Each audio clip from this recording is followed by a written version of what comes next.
Сотрудники Якутской республиканской клинической больницы присоединились к борьбе с огнем. Добровольческий отряд, состоящий из 8 человек, в минувшие выходные тушил пожар на территории горного района. Репортаж нашего корреспондента. На помощь огнеборцам, работающим в Горном Улусе, Якутская республиканская клиническая больница отправила группу в составе 8 человек. В пятницу после рабочего дня добровольцы получили необходимый инвентарь и прошли подробный инструктаж. Ребята сразу отозвались, потом, после выяснения маршрута выезда в селе Магарас мы уже вышли на связь с оперативным штабом. Но мы до этого успели организовать ребятам спецодежду, питание на 2 дня и средства пожаротушения.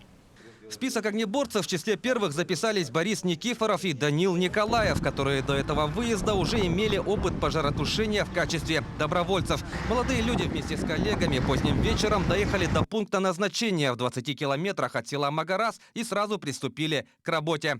Мы приехали ночью, получается, и сразу же пошли тушить. И часов где-то, не знаю, 4, может, закончили и пообедали. Получается, завтрак это уже был. Немного поспали и дальше продолжили. Тяжело, конечно, было там из-за дыма, плохая видимость, жарко, дышать трудно. Нам выдали ранцы противопожарные и лопаты, топоры, бензопилы.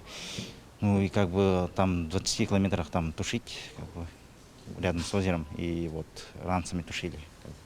За 2 дня добровольцы нейтрализовали пожар на 2 участках, после чего вернулись в Якутск. Сегодня все 8 сотрудников вышли на смену. Добавим, что больница не только отправляет группы добровольцев, но и жертвует денежные средства. Так, в пятницу в фонд пострадавших от лесных пожаров было отправлено около 150 тысяч рублей.